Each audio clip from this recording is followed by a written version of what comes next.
Hey, what is up, everybody? This is Stevie Breach coming to you here. This is the July 11th WWE Monday Night Raw preview. This video is a huge shout out to none other than Assault and Battery 777.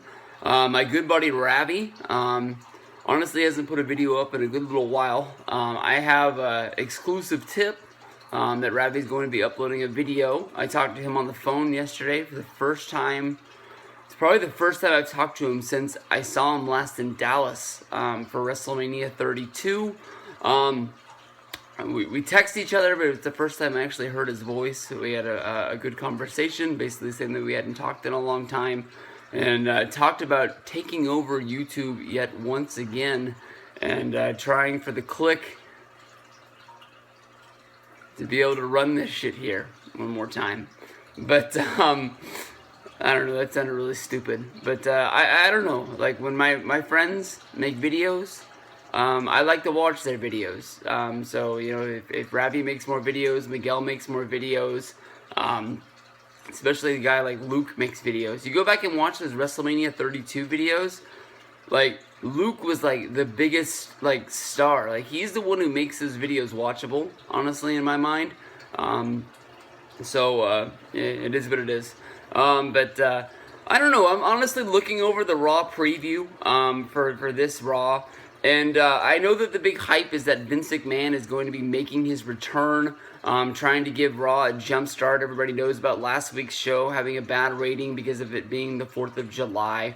I know that the upcoming brand split is going to be coming for SmackDown and Raw with the upcoming draft, but even this show makes it feel like they're not even really trying to see what's going on. They're acting like Vince is going to pull this big number because he's going to be giving like sort of a review for Stephanie and Shane and basically letting them know where they stand. Is he going to be bringing in a new person? No new people. Is he going to be bringing somebody in to take over the shows? Is Stephanie going to be in charge of one and Shane going to be in charge of the other? Are we going to see a return of Kurt Angle? Are we going to see a return of Shane McMahon? No, Shane's already came back. Are we going to see a return of Eric Bischoff? Are we going to see a return of, you know, somebody to run these shows? I think ever since the brand split went down, most people have thought that more than likely Shane's going to get SmackDown and Stephanie's going to get Raw, sort of showing that there's an A brand and there's a B brand of what's going down. Honestly, with them putting the draft on SmackDown instead of being on Raw, it sort of shows that maybe they really want SmackDown, maybe not to be the A show, but maybe be the A- show, and not be the B show that it sort of looked as. But honestly, you would think that as much as they want to stack the ratings, with everybody saying that this is a must-watch show, they're not really giving it support. Vince is going to be on the show. What is Vince really going to be able to say on this show? You know, we haven't seen this guy in a good little while. And, you know, they only bring him out there when they really want to give, Raw a turnaround. Vince really isn't, putting in the angles right now. Is he going to, call out the champion? Maybe say that, give some backhanded compliments to Dean Ambrose, basically saying that he's not the guy that he wants to see on top. Maybe endorse Seth Rollins. Maybe endorse Brock Lesnar as being the #1 pick coming off of his UFC win at UFC 200. There's not that many different directions that he could be going to unless they just want to make it into a circus. From here, they're saying basically that the number 2 feud on Raw is the Wyatts versus the New Day. I'm a fan of the New Day. I like Kofi. I like Xavier Woods. I like Biggie Langston. But I'm almost to the point where I think I'm done with the New Day. And it just, it's just not what it once was. And them going up against the Wyatts doesn't really excite me at all. And I'm not really into this feud. It was funny to see them dress up like them. But I also know that there's nothing really more that they can do to make you care about this match. From here, they're supporting Zack Ryder. Zack Ryder is being built up yet once again. Ryder is going to be going up against Rusev. I'm not sure if it's going to be happening on Raw or if they're putting it on the pay-per-view.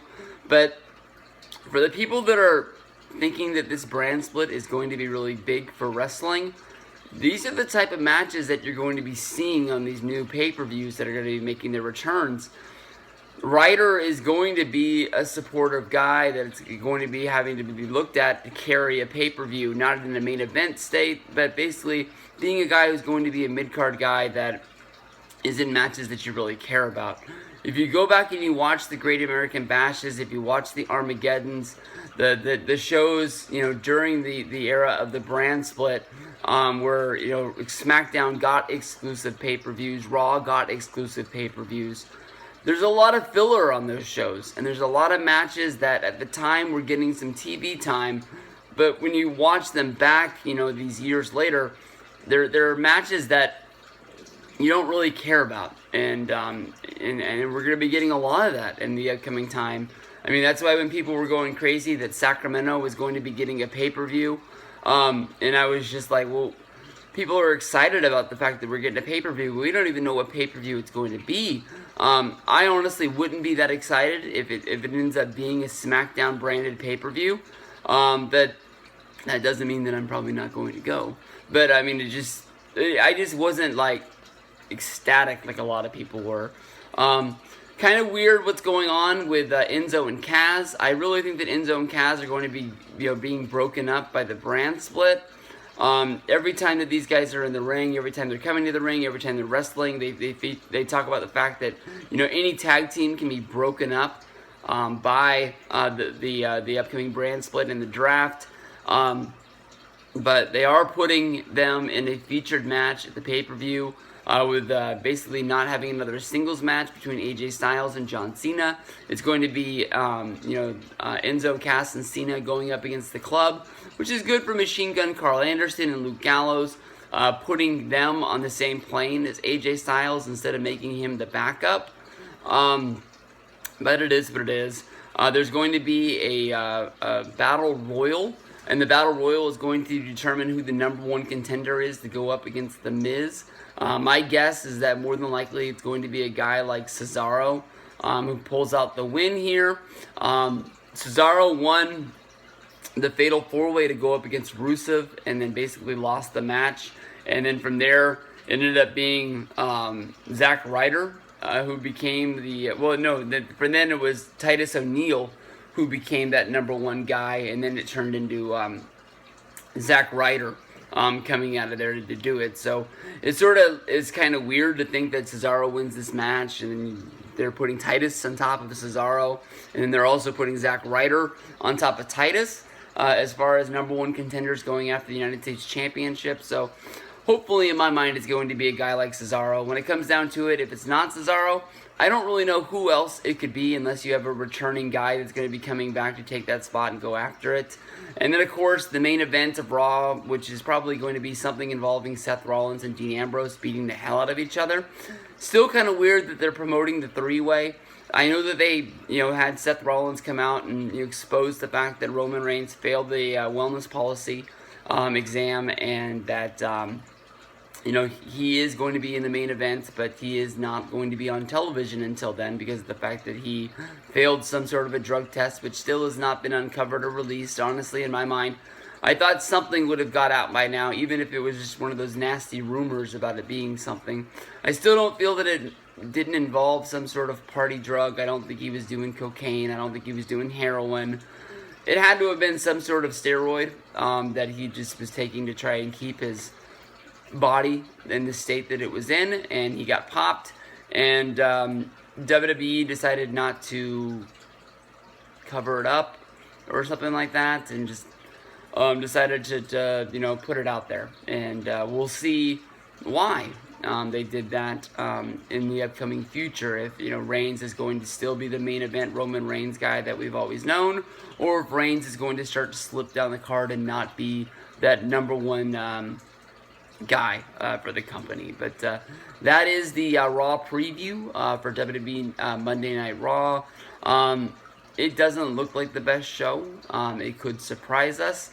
We'll have to see. But I don't even know when the pay-per-view is. I think it's at the end of the month, because we're still counting down to 30 days of Roman Reigns' suspension. So we'll see. See you guys down the road. Peace out, everybody.